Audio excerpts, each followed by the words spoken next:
Yo quería leerles un pedacito de Lara, un poco para que vean cómo esto habla también de México y cómo Colombia y México en el mundo de un escritor pueden ser realidades contiguas y además que nos pueden enseñar cosas. Es una invitación a leer las novelas anteriores de Nahum. Lo voy a hacer, es un párrafo muy cortito, ¿no?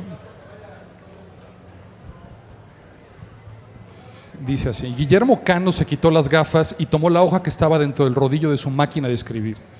Entrecerró los ojos y leyó el párrafo que había dejado sin terminar para el editorial del día siguiente.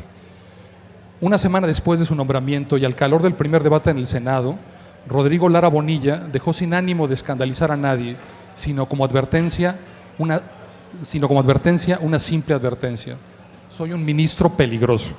En un país donde la adrenalina fluye a torrentes por las calles y las mafias del narcotráfico comienzan a marcar su territorio con sangre y fuego, más que sonar a un grito de guerra o insensatez, decir en Colombia que un hombre es peligroso es lo más próximo a decir que es un hombre honesto. Volvió a ponerse las gafas, encendió un cigarrillo mentolado, hizo girar el rodillo de la máquina de escribir y tecleó con los dedos índices. Y esta es la parte que les digo: México y Colombia, para mí hoy Colombia se está mexicanizando, ¿no? El narcotráfico nos ha corrompido, el contrabando nos ha corrompido, la compra y venta de las influencias nos ha corrompido, la mordida nos ha corrompido, el afán del dinero fácil nos ha corrompido, el alquiler del voto nos ha corrompido. Estamos presenciando el crecimiento de una generación sin fronteras morales, sin valores ni principios éticos. Esto es lo que combate el ministro de Justicia, Rodrigo Lara Bonilla, con meridiana claridad. Esa es esta novela y es un poco el mundo del que venía para mí Nahum. Se tardó 6 años, por eso no había regresado, estuvo aquí en el Zócalo hace 6 años presentando esta novela y ahora regresa con una novela que aparentemente es una novela histórica. Yo ya después te diré exactamente qué género, en qué etiqueta yo le pondría, pero bueno, tiene como centro el siglo de oro español, 1605, y mi primera pregunta, a manera de que tú nos cuentes cómo saltas de estas novelas que claramente están ancladas en la realidad, comprometidas con cambiar la realidad colombiana, de analizarlas, entenderlas, de hablarle a la gente de cómo en el caso de Lara hubo gente que peleó por la democracia colombiana y que fue asesinada, y ahora te sumerges de lleno en otro universo con una novela que toma como centro a los dos grandes escritores, Cervantes y Shakespeare. Vale, gracias José Ramón por tus palabras tan generosas. Gracias a la gente que viene aquí a acompañarnos, a todos los organizadores de esta fiesta del libro tan maravillosa que permite que un autor colombiano esté aquí sentado en el corazón del Zócalo conversando de su obra. Este tipo de espacios donde propician el encuentro entre quien imagina o construye mundos y ustedes, que finalmente son los que terminan legitimando ese camino y ese esfuerzo, ustedes los lectores, que son los que finalmente construyen el sentido de lo que uno escribe. De verdad, muchas gracias a todos los que han hecho posible que en esta tarde esté acá compartiendo con ustedes. Es curioso, uno como autor, como un escritor latinoamericano, uno no tiene que imaginar o fantasear demasiado, porque las realidades de nuestros países presentan eventos, acontecimientos tan insólitos, grotescos y macabros, que eso no le cabe en la cabeza al más grande de los creadores. Uno simplemente debe aprender a observar, a escuchar, a tener paciencia y a tratar de plasmar ese reflejo de la realidad que vivimos.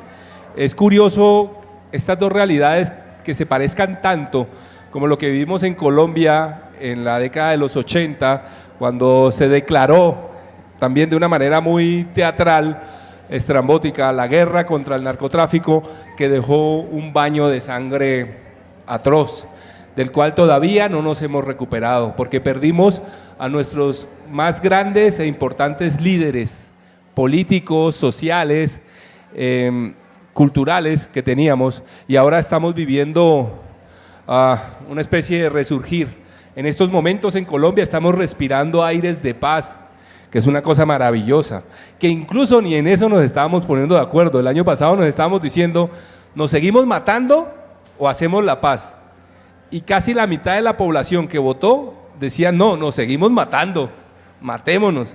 Y ganamos por una pequeña fracción los que queríamos que paráramos la guerra y dijéramos, no, hagamos un alto y miremos, organicémonos y hagamos mejor las cosas y evitemos seguir matándonos. Eso hemos vivido en Colombia. Para mí como escritor, les decía, yo he tomado simplemente la realidad como un punto de partida para empezar a escribir la ficción que me ayuda a darle sentido a esa realidad que vivimos.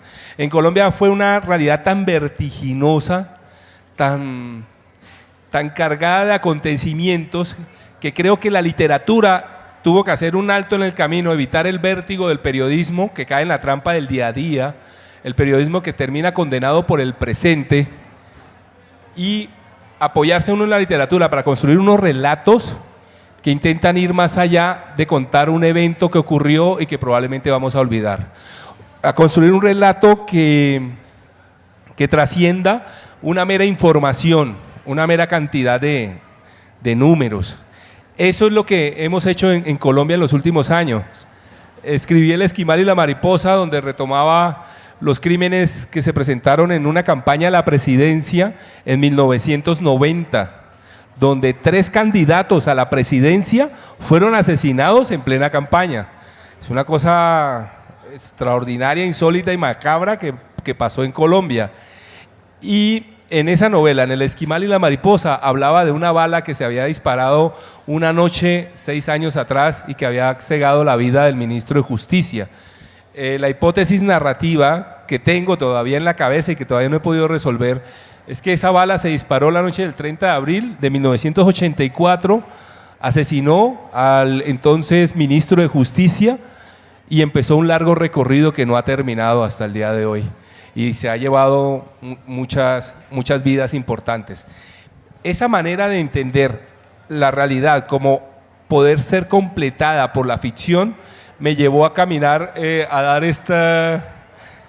este pequeño salto, dice Paco cuando presentaba ahora que me volví loco, de saltar de Colombia de los 80s y los 90s, saltar a España, Valladolid, 1600, cuando se firmó un tratado de paz entre Inglaterra y España.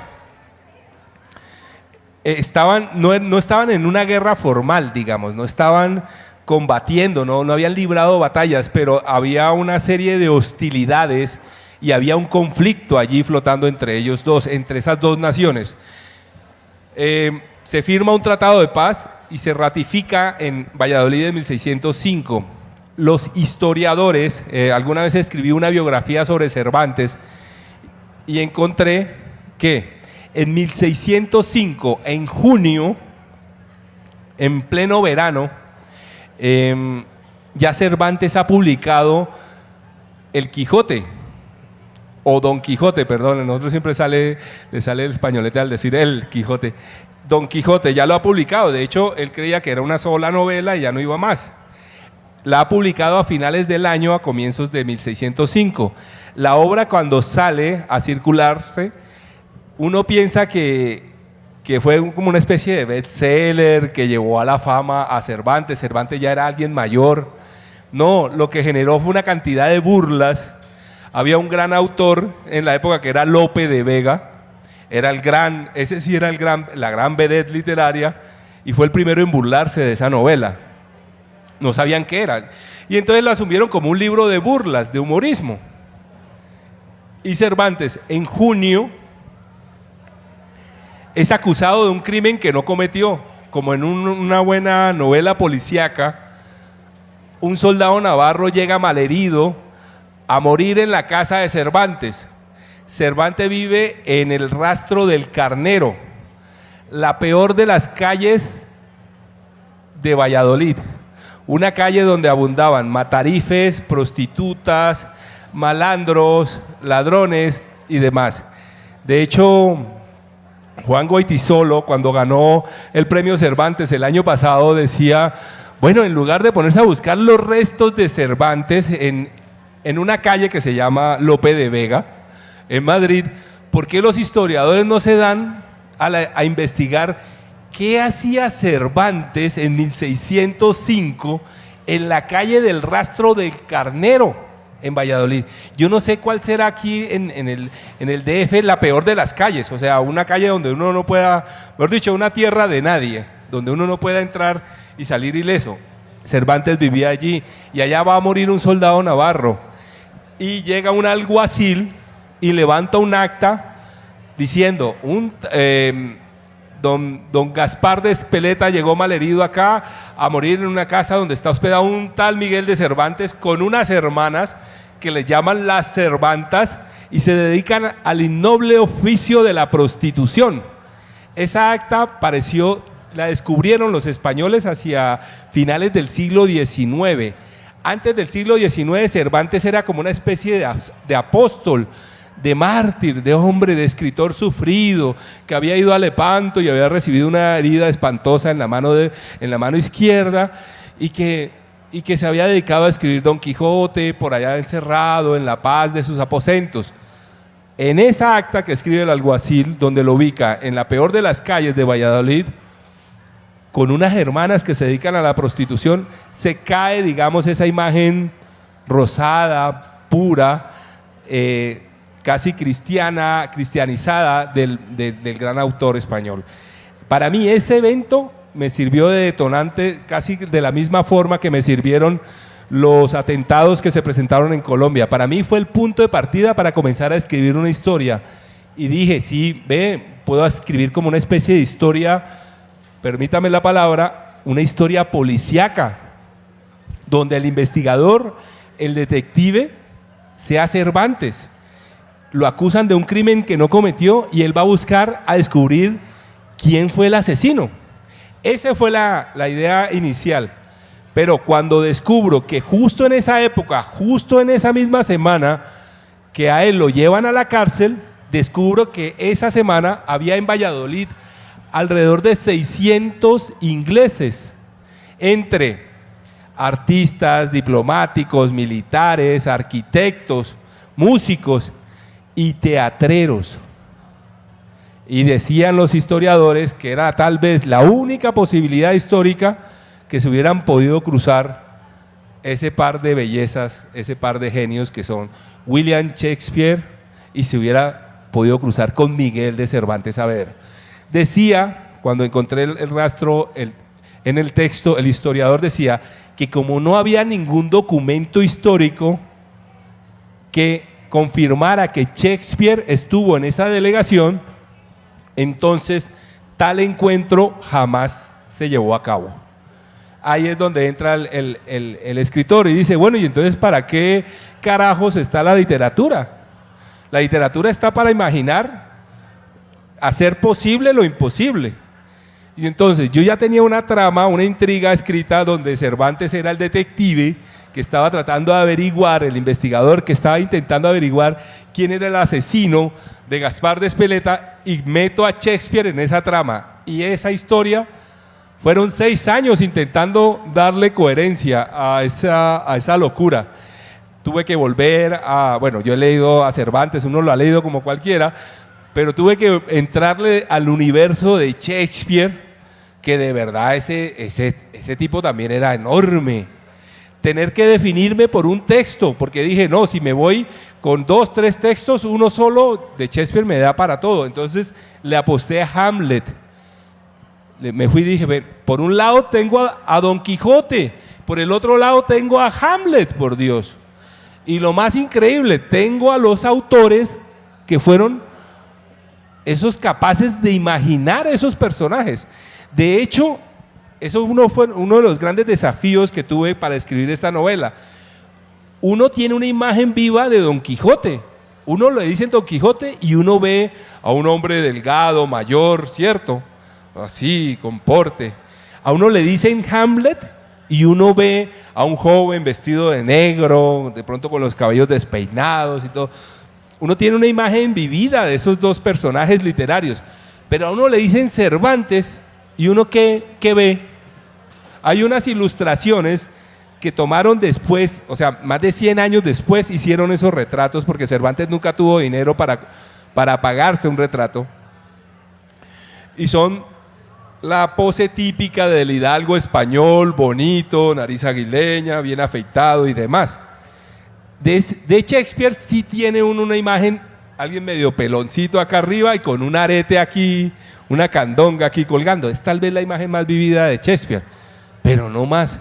Entonces, el gran desafío que tuve que enfrentar y superar para escribir Hermanos de Tinta fue superar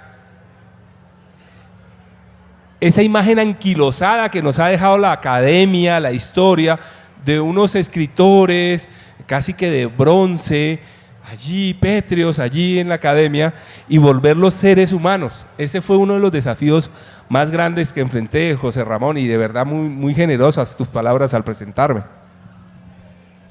Parte de ese proceso de imaginación fue darle voz a Shakespeare. Hablaste un poco de las cosas que supongo que ustedes nunca habían oído de Cervantes, ¿no? Que era un taur que jugaba las cartas, que sus hermanas se prostituían, y que insultaba mucho, que el arte de insultar era... A mí me gustaría leerles el fragmento. Es justo, creo, a lo mejor escogí el pedazo que es cuando... Si quieres leerlo tú. Pero a mí me gustaría leerlo desde acá. Sale un poquito largo. No, pero tenemos tiempo, ¿no? Sí, claro. Es justo, mira, coincidimos. Es que es cuando Shakespeare y Cervantes hablan en español, por supuesto. Sí, bueno, hay que, como estaban ratificando un tratado de paz, hay que tener claro que un inglés y un español eran enemigos naturales. Por algo estaban firmando el tratado de paz. Curioso porque ahorita en Colombia estamos en lo mismo. Estamos firmando un tratado de paz y acá uno le dice al otro, pero es que yo no voy a dejar de odiarlo después de firmar un papel. Eso va a ser muy difícil. Y es curioso porque en marzo 23 del año entrante, Colombia por fin va a firmar un tratado de paz. Y pues ojalá más allá de un pedazo de papel podamos superarlo también. A Cervantes le pareció que la voz y el inglés, cuando hablo del inglés estoy hablando de William Shakespeare, a Cervantes le pareció que la voz y el inglés tenían existencias separadas, que la voz vibrante y gutural no tenía nada que ver con aquel hombre con aire de desamparo. Cervantes respiró profundo. Me dijeron, y quien habla es el inglés, me dijeron que usted era el peor de los cornudos, el peor de los tahúres, el peor de los escritores y el peor de los chulos de Valladolid. Cervantes se estremeció. Jamás pensé que fuera tan famoso entre los malditos ingleses. Eran demasiados cargos en su contra. Hizo un repaso mental. Era cornudo como cualquiera. También los había puesto. Pero no se sentía orgulloso de ninguna de las dos cosas. Es más, defendía la teoría de que al nacer no lo sacaban a uno de la cabeza, sino de los cuernos. Pensó en el relato bíblico y se dijo, a quien no le hayan puesto los cuernos que tire la primera piedra. O mejor aún, quien no haya puesto los cuernos que tire la primera piedra. Cervantes suspiró impaciente. Cornudo no era la palabra exacta era abandonado. Era apenas un hombre abandonado. Tahúr y escritorzuelo aceptaba los cargos sin protestar. Eran dos caras de una misma moneda, jugar y escribir. En eso se había pasado gran parte de la vida. En los garitos, perdiendo dinero, y en las habitaciones de los hostales, imaginando historias imposibles. Lo de chulo era la culpa que más le dolía. Sus hermanas comenzaron a putearse para reunir el dinero del rescate que pedían los turcos mientras estuvo cautivo en Argel. Lograron recoger una verdadera fortuna que después le entregaron a un falso hermano de la Orden de las Mercedes y el maldito se voló con el dinero. Ellas tuvieron que seguir trabajando muy duro y solo lograron reunir una parte del rescate que le recibió el hermano Maúdes cuando formaba parte de la Orden de los Mercedarios. Y fue Maúdes, al llegar a Argel y ver el inminente traslado de Hasan Bajá, quien se ofreció en prenda y se quedó allí para que él pudiera regresar a España. Así es, se dijo, el más ruin de los chulos, capaz de prostituir a sus propias hermanas. Cervantes suspiró de nuevo.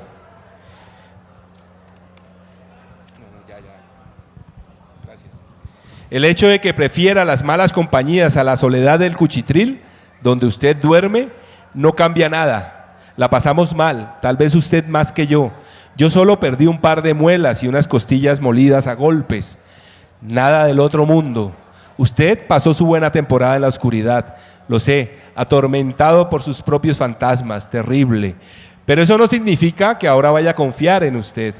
Prefiero llevar en mi alforja una serpiente a hacer este camino con un maldito inglés. El inglés balbuceó algo incomprensible, pero él le hizo un gesto para que se callara. Confiar en un inglés era como apoyarse en un bastón roto. No había conocido al primero que no fuera ladrón o tirano. El hecho de que hubieran venido a España a ratificar el Tratado de Paz no significaba que de la noche a la mañana él fuera a dejar a un lado todo el odio que alimentó mientras estuvieron en guerra. Una firma en un pedazo de papel no cambia nada. Para mí, ustedes son el pueblo más abominable que hay sobre la tierra. Hizo una lista mental de agravios: ladrones, vanidosos, traicioneros, asesinos, cobardes. Luego lo miró como si esperara un comentario, pero el inglés también guardó silencio. Cervantes continuó: no es que los aborrezca, lo que pasa es que detesto a casi todo el mundo, sobre todo a los malditos ingleses. Usted me dirá que solo fue mala suerte, que nadie elige el sitio donde nace. Pero lo que no le perdono es que además sea poeta. Yo de versos estoy aquí, hasta aquí. Cervantes se señaló la frente. Ya es demasiado tener que cabalgar todo el día bajo este sol para someterse además a la tortura de un poeta inglés. Negó con la cabeza. No sabe uno qué es peor. Le pido que se ahorre sus metáforas, sus versos, porque aquí estamos en el mundo real. Y le aseguro que mi tristeza será soportable con la condición de que usted se regrese a Valladolid. Entonces escuchó aquella voz hablarle en lengua de los piratas, un idioma que parecía viajar desde muy lejos, desde los tiempos de cautivo en Argel. Estoy de acuerdo con usted. El inglés ocultó cualquier rastro de emoción, cualquier señal de dónde se dirigía su razonamiento. El maldito Will, como se llame, sería un buen jugador de cartas. Entonces le dijo que sobre los poetas pesaba una terrible maldición. Todos los poetas, incluso nosotros los ingleses, somos víctimas de la maldición de Casandra. Todo es poesía, excepto la poesía que escribimos los poetas. Y es que olvidamos algo importante que podría salvarnos del hechizo de Casandra: el arte de ofender. Al maldito inglés le encantaban los silencios, se quedó así, callado, mirando el horizonte, levantando su cara pálida y arañada mientras continuaban cabalgando. Continúa el inglés: en la escuela debería enseñarse primero el arte del insulto. Ayudaría más en la vida que saber rezar. Y mucho tiempo después, cuando ya Cervantes comenzaba a impacientarse, el inglés continuó: al hablar de nosotros, creo que lo mejor es hablar de hijos de puta. Quedó flotando en el aire la palabrota como un desafío lanzado por el inglés y continuó con su voz ronca de fantasma venido del pasado: aunque la palabra se queda pequeña si intentas ofender. Podrías decir que los ingleses somos esclavos de nuestro orgullo, pero también somos expertos en reverencias y besar culos. Enarcó las cejas, tenía una palidez extraordinaria y continuó hablando como si le compartiera algo muy íntimo. Algunos somos tan apestosos que parecemos vomitados por los mismos infiernos, devueltos con asco a la tierra por el príncipe de los demonios, que no resistió tanta porquería en su territorio. Y si te quieres poner épico, podrías decir que somos un pueblo de bellacos, engendrado por 7.000 granujas alcahuetes y 7.000 putas abominables. El inglés le explicó que todo aquello lo había escrito como una medida desesperada para llamar la atención del público en la representación de Hamlet en Plaza Vieja. El problema es que cuando escribí esto, lo hice pensando en ustedes, los españoles, no en nosotros, los ingleses. Respiró profundo y fue midiendo sus palabras sin afanes ni premuras. Somos muy parecidos. En Inglaterra como en España,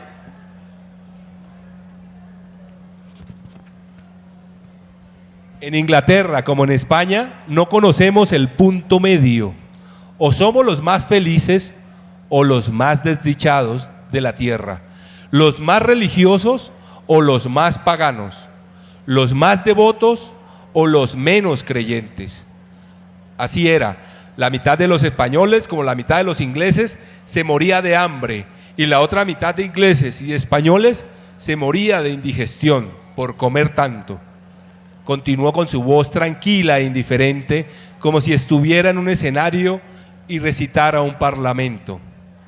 Nosotros los ingleses, como ustedes los españoles, no tenemos países, sino campos de batalla.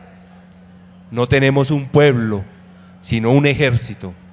Nuestros reyes no gobiernan, se defienden. Nuestros campos no se cultivan, porque solo sirven de camino por donde pasan nuestros ejércitos rumbo a la guerra. La paz no existe, solo pequeñas treguas para rearmarnos y continuar matándonos. Y seguiremos así por los siglos de los siglos hasta que volvamos al comienzo, a matarnos de nuevo con la quijada de un burro como nuestros ancestros Caín y Abel. ¿Sabe cómo funciona el Imperio español? Cervantes dudó de que lo estuviera entendiendo, pero lo miró con curiosidad y encogió los hombros. El inglés continuó: el Imperio español funciona de la siguiente manera: los banqueros contratan a los soldados y los sacerdotes para que conquisten países para ellos, y nosotros, los ingleses, contratamos a los piratas para que roben los botines que han robado los soldados y sacerdotes de las Indias. Solo que hay un pequeño problema. Cervantes preguntó fingiendo interés: ¿cuál es el problema? Los soldados son asesinos, los sacerdotes son embusteros y los banqueros son ladrones. Y todos, soldados, sacerdotes y banqueros, asesinos, embusteros y ladrones, acaban de ponerse de acuerdo para firmar el tratado de paz con nosotros los ingleses. Muchas gracias.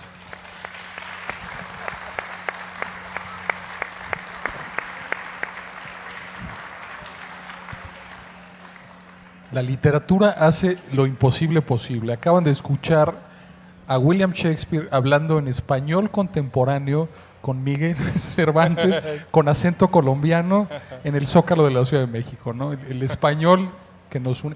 ¿Por qué decidiste, ahorita estás hablando de, oyeron la voz que le dan a Cervantes y a Shakespeare, ¿por qué decidiste que hablaran en un español contemporáneo, ¿no? Es muy buena la pregunta. Es una decisión ideológica que toma uno como escritor, porque hubiera sido cómodo para mí asumir la impostura de un escritor españolete. Oye, tío, ven acá, y esos iseos y esas cosas típicas de los españoletes.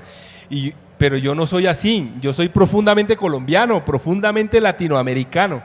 Y en el fondo lo que hay es una reivindicación de que Cervantes también es latinoamericano, Cervantes también es mexicano, Shakespeare también puede hablar en mexicano, Cervantes habla en mexicano. El momento en que nosotros los leemos, nos volvemos hermanos de tinta de ellos. Y qué maravilloso podérselo enseñar así a nuestros jóvenes y romper como ese cerco de aburrimiento que a veces le ponen los maestros de literatura a estas obras por ceñirse a esas traducciones hechas por autores españoles que traducen en español de allá, de la Castilla. Uno puede apostarle a traducciones. En Colombia hubo un irlandés borracho genial que hizo la traducción de Hamlet al colombiano. Y entonces Hamlet hablaba colombiano. Y uno lee esa obra y uno siente tan cerca y dice, caramba, es que los clásicos también son nuestros. Es que las grandes obras de la literatura no son de allá de las Europas. Son nuestras en el momento en que nosotros, latinoamericanos, colombianos, mexicanos, le entremos a las obras, las leamos, desmontemos esa maquinaria que a veces aísla al lector o distancia al lector, y puede uno hacer propio y ponerlos a hablar en mexicano. ¿Se imaginan ustedes? Aunque aquí ya lo han hecho, han hecho experimentos de poner a hablar a Don Quijote y a Sancho en mexicano, o hablar en códigos y demás códigos locales, dialectos locales, y es una forma de uno hermanarse con ellos. Yo siento que en el fondo la escritura es un reflejo de mi actitud también como lector, de alguien que lleva mucho tiempo intentando entrar en estas obras, intentando sortear esos obstáculos que a veces ponen unas traducciones de verdad infames, sobre todo de unas cosas de Shakespeare que uno dice caramba, pero en cambio con Cervantes ocurre una cosa maravillosa. Uno leyendo el Quijote, uno experimenta el vaivén, la música interna que tiene Don Quijote, es una cosa maravillosa. Simplemente cuesta al comienzo entrarle como a ese tono de español antiguo, pero después uno siente la voz poderosa, universal, inmortal, presente de Cervantes allí, de ese gran narrador que hay en el Don Quijote. Entonces, escribir, yo lo pienso más, es escribir en latinoamericano. Yo no creo en un español neutral, como no creo en un español únicamente de España. Yo creo que hay un español que circula, que da vida a este gran cuerpo, vivo que es Latinoamérica. Yo siento que montarme en un avión en Bogotá y bajarme aquí en el DF, yo siento que no he salido de ese cuerpo. Y lo que nos une y nos hace profundamente entrañables y hermanos de tinta es esta lengua que nos comunicamos. De verdad, esto nos trasciende y nos hermana como pueblos y como nación que compartimos paradójicamente suertes semejantes, ¿no? Similares en esta época. El día de ayer que comíamos con Luis Brito,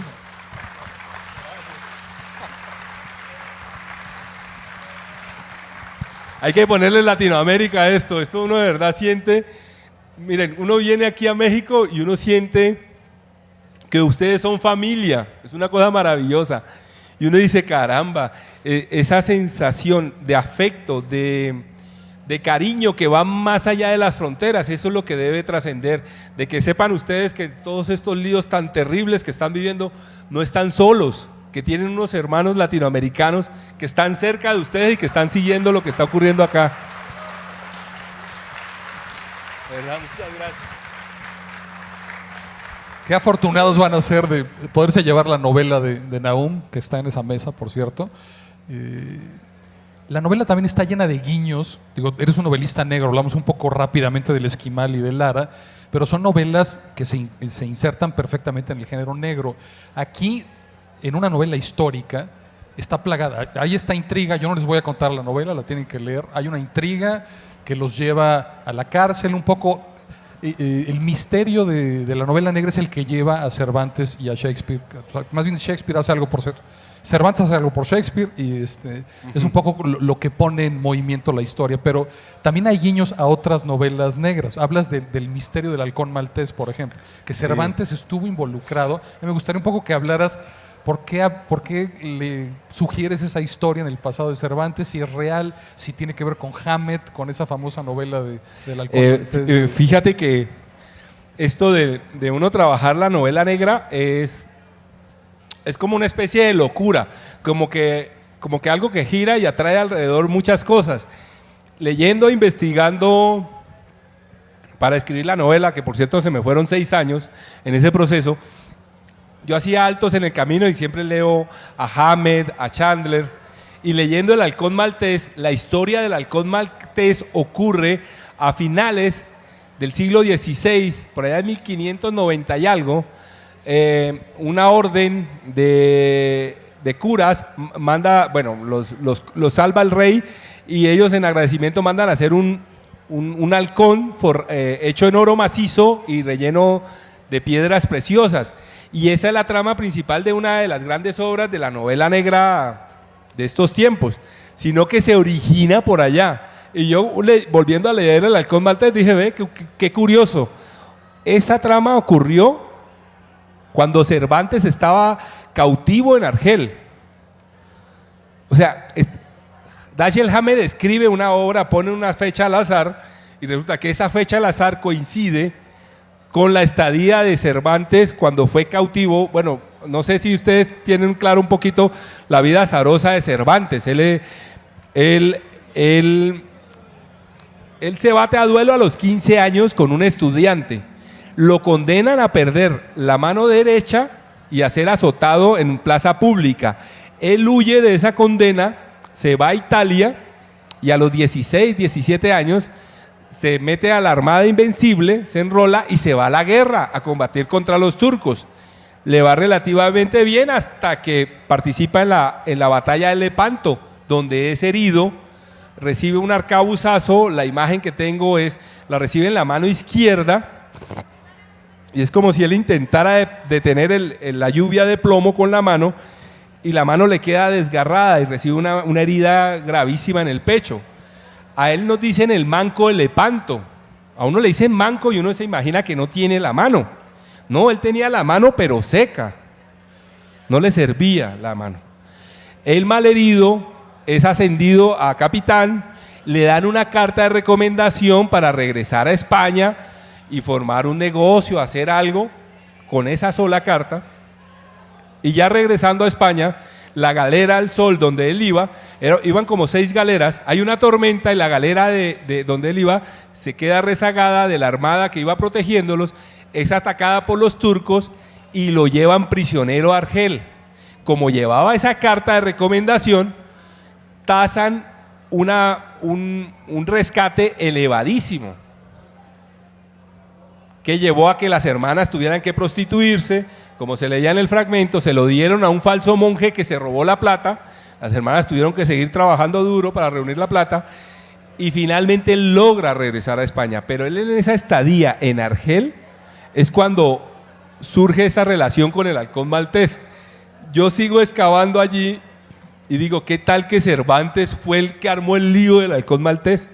Y eso ya es pura intriga típica de la novela negra, armó como una especie de precuela de una historia previa que hay a la novela de Hermanos de Tinta, que Cervantes tuvo que ver en eso. Y el Halcón Maltés, al cierre de la novela, sin tratar de soplar el final, Cervantes carga con el Halcón Maltés en un baúl lleno de papeles y cosas viejas, carga el Halcón Maltés, que es una joya valiosísima, y que él la lleva allí como si fuera un trasto viejo. Para mí la novela negra es una forma de interpretar la realidad. Yo siento que los grandes autores del género nos han ayudado, nos han iluminado, nos han mostrado el camino, y que cuando uno se mete a escribir este tipo de relatos, ya uno tiene la impronta, la huella de lo que uno ha vivido en esta realidad. De verdad que a veces ocurren unas cosas que ni el más macabro de los escritores de novela negra son capaces de imaginar. E insisto, vuelvo al punto de que uno simplemente está pendiente de lo que está ocurriendo en la realidad y está tratando de usar la ficción para darle sentido a esa realidad. En este relato usé ese truco. Está el lector que lee, que consulta, que vive en las novelas negras, y pongo a Cervantes como también entrando en ese mundo de esas otras ficciones. Iba a decir antes de esto, ayer comimos con Luis Brito, que por cierto va a presentar a las 4:30 un libro que se les va a regalar, escritor venezolano, colega de Nahum, y se pusieron a hablar de la novela y se la regalaste. y hablaban de, o sea, tenían que ser enemigos naturales, le decías tú a Luis, ¿no? Porque pues siendo ingleses y españoles, todo el pasado bélico, y Luis de inmediato empezó a aventarte ideas de por qué no, que si efectivamente se hubieran encontrado Shakespeare y Cervantes, tendrían muchísimo en común porque estaban resistiendo, o sea, su literatura, hace rato dijiste, la literatura hace lo imposible posible.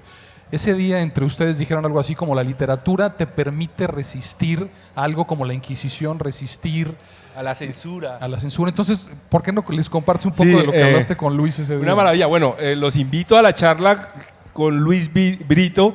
Él es escritor venezolano, es muy bueno y es un, como decimos en Colombia, un duro en cómic, que uno lo ve y tiene apariencia de un historiador, así, de esos arqueólogos que salen en National Geographic, así todo, pero no, en realidad es un afiebrado al cómic y es un gran lector, y entonces me hacía ver una cantidad de analogías en las obras literarias de Cervantes y Shakespeare.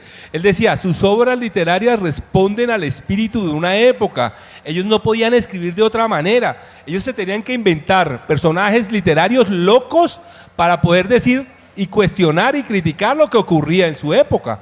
Ellos no podían decir, no, fulanito dijo, hay que recuperar esto y hay que los ideales. No, porque nadie, le caían directamente al autor y lo iban, mejor dicho, lo iban pasando por la Inquisición, en el caso de España, y los ingleses no se quedaban atrás. Entonces decían, los dos eran muy astutos, muy inteligentes, y se dieron la maña de crear esos personajes que además hacen un juego interesante de la ficción. Miren lo que hace Cervantes, por ejemplo, cuando pone a Don Quijote en la segunda parte a leer un libro que han escrito sobre Don Quijote, que dice que fue por allá a Zaragoza y eso, y dice Don Quijote, no, ahora yo no voy por allá porque ahora me voy ese es otro, ahora me voy para Barcelona, para llevarle la contraria a ese libro que que es un libro falso.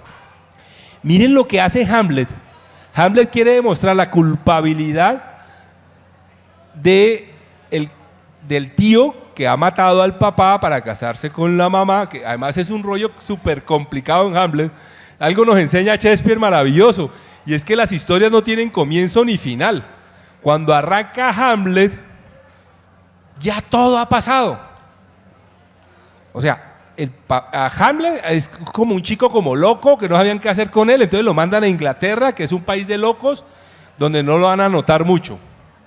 Se queda el papá, pero el papá es envenenado por el hermano y después se casa con la mamá. Hamlet regresa, todavía no han pasado meses de enterrar al papá y ya el tío se está casando con la mamá. Y ya ese lío ya está hecho, o sea, ya toda la historia está contada, pero ¿cómo comienza Hamlet? Un par de guardias caminando y asustados y dicen, allá viene, ¿qué? Allá viene, ¿qué? Y aparece, ¿qué? Un fantasma. Y eso es lo que hacía hacer ver Luis Brito. Brito decía, ¿y el fantasma qué? En la obra el fantasma es real. El fantasma no se lo están imaginando los guardias. El fantasma, que debería ser como algo de ficción, aparece hecho realidad allí. El fantasma clama venganza. O sea, el fantasma que viene como del otro orilla de la realidad, le pide venganza a Hamlet. ¿Y qué hace Hamlet? Se empieza a fingir loco y después se inventa una obra de teatro donde va a representar el crimen que ocurrió en la realidad, pero él acude a la ficción para mostrarlo y representa la obra de teatro ante los que representaron la realidad de esa obra, ¿entiendes? O sea, ese juego de ficción-realidad, de ir para allá e ir para acá, los dos eran maestros, eran genios en eso.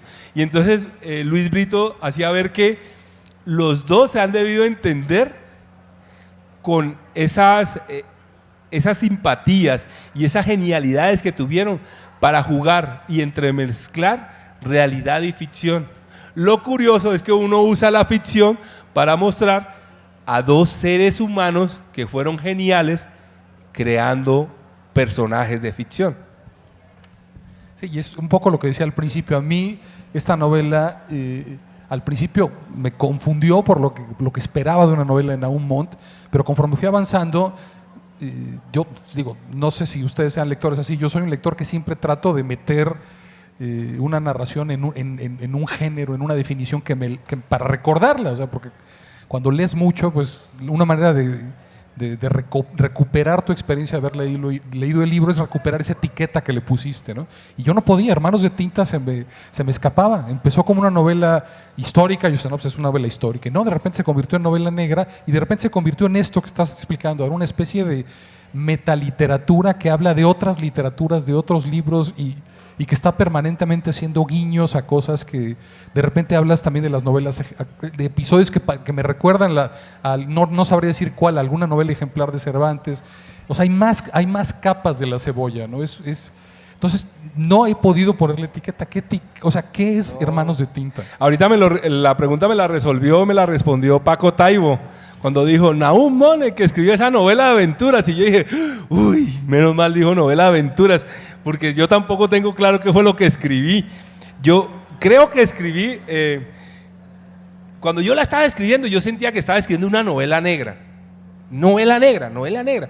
¿Qué es para mí novela negra? Es una novela que evidencia la corrupción de una sociedad que es capaz de invertir los roles, y las personas o instituciones encargadas de cuidar, respetar la vida de las personas son las que más hacen daño. Para mí eso es novela negra.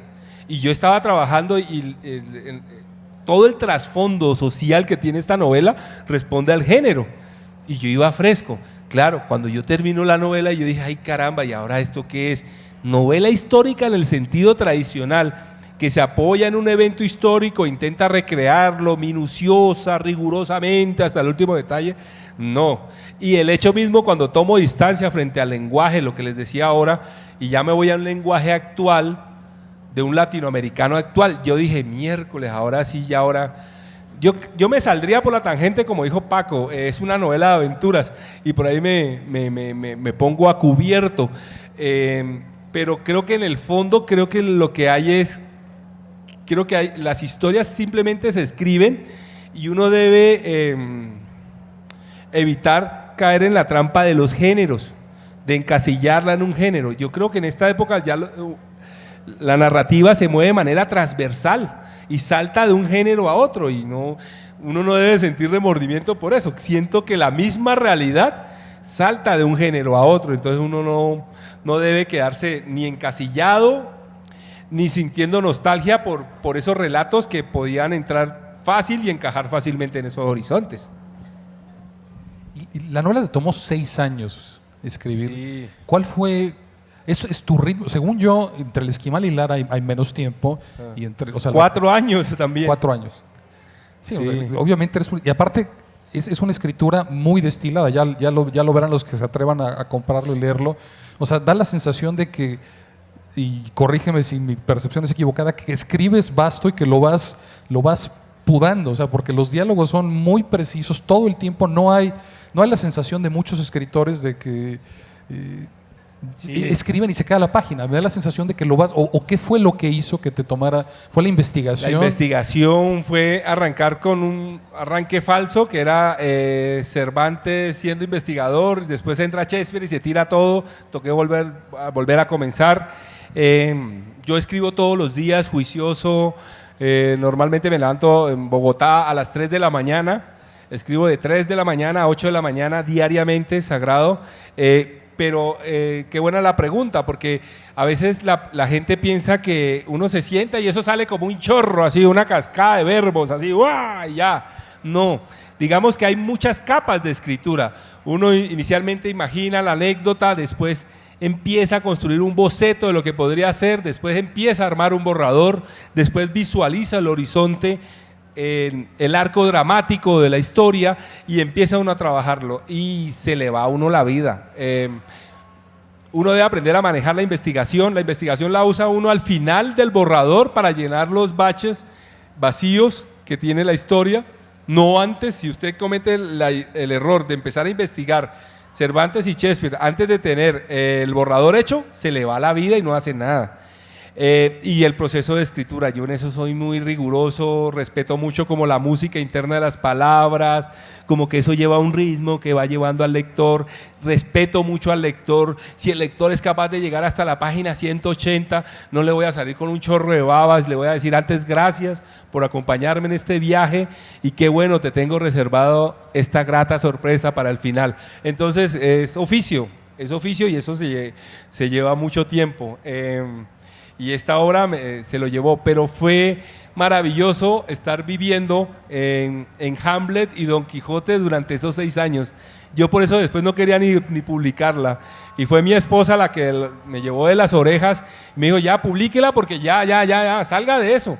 Y yo en realidad, para mí, Cervantes y Shakespeare son autores tan entrañables, que dije, bueno, voy a publicar la novela, pero no significa que vaya a dejar de leerlos.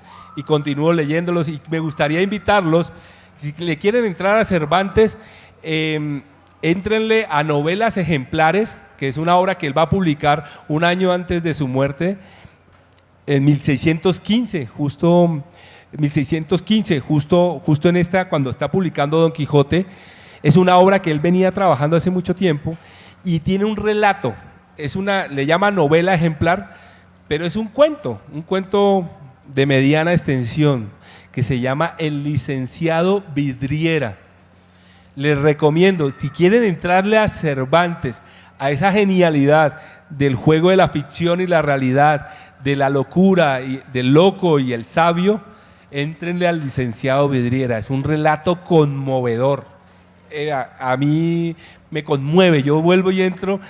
Es la historia de un estudiante en Salamanca que fue muy sufrido, venía muy de abajo y todo, y logró entrar por allá por fin a la universidad, y una chica se enamora de él y él no le para bolas porque él estaba más enfocado al estudio, a los libros, y le manda a hacer un brebaje para que se enamore de él,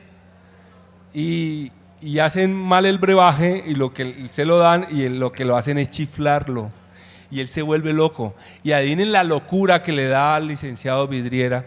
Se cree, o sea, que él está hecho de vidrio. Y entonces cuando sale a caminar esquiva a la gente y la gente le toma del pelo porque lo va a tocar y él no se deja tocar porque se va a quebrar. Los chicos le tiran piedras y él se paniquea completo y dice, uy. Pero a cambio de estar con esa locura de creerse que de cristal, tiene una sabiduría que es la parte maravillosa del relato, que es la cosa fascinante de Cervantes. Ya con eso uno dice, no, ahí tiene a un personaje y todo. No, señor, la belleza del personaje es la que quiero que lo lean para que sepan la sabiduría que tiene. Entonces, en la medida que le preguntan sobre la vida, las respuestas tan sabias que da el licenciado Vidriera, uno dice, caramba, este puede estar muy loco, pero el tipo es un sabio. Éntrenle al licenciado Vidriera, se la lee uno en 15, 20 minutos y ya tiene allí en su memoria un pedacito de ese genio que fue Cervantes. ¿Y qué sigue, Nahum? Digo, yo sé que apenas la estás presentando, esta novela salió este año, no, es muy, sí, muy reciente, pero me pregunto si ya estás en algún otro proyecto literario, si podemos imaginar... No, siempre uno está escribiendo, lo que pasa es que las historias, allá en Colombia, yo no sé cómo le llaman acá, allá en la minería artesanal, sobre todo las mujeres se meten a los ríos y con una badea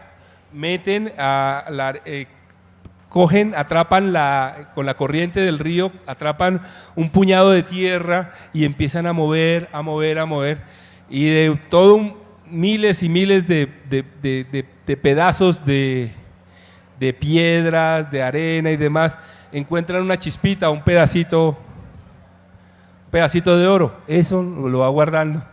Yo llevo barequeando, o sea, llevo escogiendo en la realidad más de 12 años. Es un trabajo silencioso, clandestino. O sea, yo vivo pendiente de lo que ocurre en mi país y de lo que ocurre aquí en Latinoamérica. Y he descubierto una cantidad de personajes maravillosos que da Latinoamérica, y alguna vez en una conversación que tuve con Paco Taibo, yo le decía, Paco, pero es que el problema es que esos personajes son como locos. Un luchador que tiene memoria fotográfica o tal otro personaje que tiene visión periférica, y todo es sacado de la realidad, pero a mí me da susto meterlo todo en una novela. Y Paco se echaba a reír, me decía que eres bruto, cabrón, como habla Paco. ¿No ve que así somos nosotros? Así somos en Latinoamérica. Entonces tengo un espectro enorme de personajes así delirantes. Además, uno después entra a las novelas de Paco y encuentra esa belleza de personajes que uno dice, ve, claro, y no se los inventa uno. Es que uno debe enseñarle a los chicos a que aprendan a leer su realidad y a escribir lo que ven. Uno no debe decirle al chico, bueno, cuéntame una historia, y el chico se va a sentar y va a decir, ay, érase una vez una hormiga y la hormiga tenía frío. No, uno dice, no, observa qué hay a tu alrededor.